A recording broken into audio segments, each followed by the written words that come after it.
আসসালামু আলাইকুম দর্শক। সকালবেলা ঘুম থেকে উঠেই বের হয়ে পড়লাম। আসলে আমরা প্রতিদিনের লাইফস্টাইলগুলোই শেয়ার করি আপনাদের সাথে। এখানে হয়তো বা একই বাড়ি, একই ঘর, একই কিছু সব কিছুই। তো রাত্রেবেলা ভালোই বৃষ্টি হয়েছে, হঠাৎ করে শীত পড়ে গেছে, মনে হচ্ছিল গরম, কিন্তু শীত পড়ে গেছে হালকা হালকা।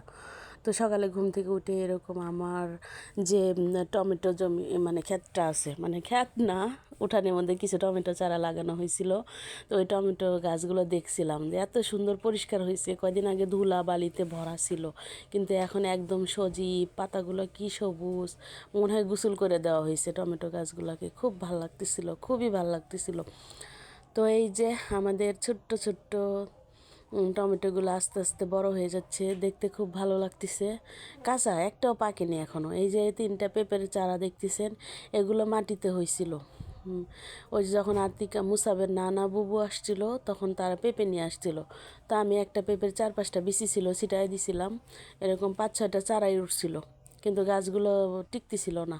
এই জন্য টবের মধ্যে লাগাই দেওয়া হয়েছে। এখন গাছগুলো চেহারা খুব সুন্দর হয়েছে। এই যে আমি আসে দেখি আতিকার মুসাবের আব্বু এরকম মিনি খামারে আসছে, মুরগির বাচ্চাগুলোকে ছেড়ে দিল। তো মুরগির বাচ্চা গুনতেছিলাম, গুনতে গুনতে দেখি একটা কম। কেন একটা কম? কালকে আমি একটু খেয়াল টিয়াল কম রাখছি, মুরগির বাচ্চাগুলো উঠাইছে ওর বাবাই, দরজা টরজা লাগাইছে রাত্রেবেলা। মাঝে মাঝে অলসতা লাগে, তো খেয়াল করতে পারি না। একটা বাচ্চা একটু অসুস্থ ছিল, তো ওর বাবা বলতেছে যে দেখো বাচ্চাটা এরকম মারা গেছে। এত খারাপ লাগলো সকালবেলা, তো হাসি খুশি মোডটা সাথে সাথে নষ্ট হয়ে গেল। কারণ 2.5 মাস বয়স বাচ্চাগুলোকে এত মানে সন্তানের মতো মানুষ মানে পালতেছিলাম, এত গম ধান কিনে কিনে খাওয়াচ্ছিলাম। বাচ্চাটা বেশ বড় হয়েছিল, 13টা বাচ্চা হয়েছিল। 13টা বাচ্চাই মেয়ে হয়েছিল আমাদের মুরগির, কিন্তু 13টা বাচ্চার মধ্যে এখন কয়টা? 5টা আছে, আর সবগুলো মারা গেছে। এত মনটা খারাপ হলো, আজকেও এত বড় বাচ্চাটা মারা গেছে। তো এই যে কবুতর, কবুতর একবার শুধু বাচ্চা দিল, এরপরে শুধু ডিম পারে আর ডিম নষ্ট করে ফেলে। বুঝতেছি না কেন খামারে কোনো আয় উন্নতি পাচ্ছি না, মনটাই খারাপ হয়ে যায়। খামারে আর পরিষ্কার করতেও ইচ্ছা করে না, খোঁজ খবর নিতেও ইচ্ছা করে না। এই মুসাবের আব্বুই যা খোঁজ খবর নেয়, একটু ঝাড়ু টাড়ু দেয়। এখন আর এদিকে আমি খেয়ালই করি না, দেখি যা ইচ্ছা তা হোক, আর কত। এই তো খামারটা পরিষ্কার করতেছিল। তো এই যে যে কথাগুলো শেয়ার করতেছিলাম আর কি, আমাদের বাগানটা আসলে অল্প একটু জায়গার মধ্যে আমাদের বাড়ি। আর এই যে আমাদের ছোট্ট এটা হাড়িভাঙ্গা আমের মুকুল আসছে, তো মনে হলো আপনাদের সাথে আজকে শেয়ার করি। সকালটা খুব সুন্দর লাগতেছিল, কিন্তু মনটা খারাপ, এখন আর কথা বলতে ইচ্ছা করতেছে না। কারণ আমার মুরগির বাচ্চাটা মারা গেছে, মনটা খারাপ হয়ে গেছে। আমি অনেক ফ্রেশ মাইন্ডে চাচ্ছিলাম যে আপনাদের সাথে কিছু ভিডিও শেয়ার করব, কিছু কথা বলবো, কিন্তু সেই কথা বলার মুডই আর পাচ্ছি না। এই তো আমাদের বাগানটা ফুলে ফুলে ভরে গেছে, যেরকম বসন্ত আসছে এরকম বসন্তের ফুলে ভরে গেছে।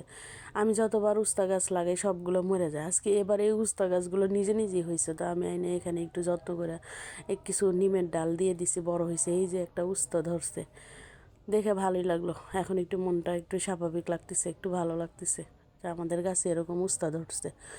তারপরে এই যে নিচে যে বেগুন গাছগুলো লাগাইছিল, বেগুন গাছগুলো একদম মরে গেছিলো, একটা পাতাও ছিল না। সেই বেগুন গাছগুলোতে এরকম ফুল আসছে, মনে হয় বেগুন হবে, দেখে ভালোই লাগতেছে। তো তারপরে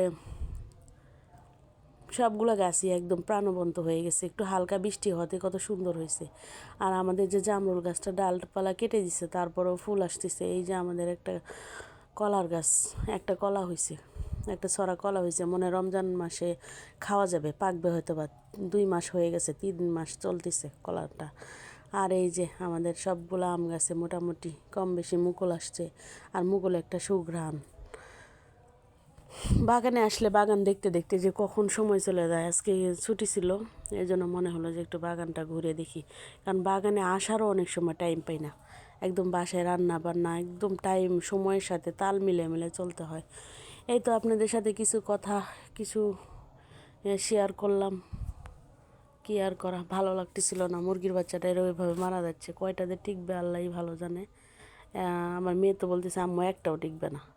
আমার তো মনটা খারাপ হয়ে গেছে, কি বলো, একটাও টিকবে না।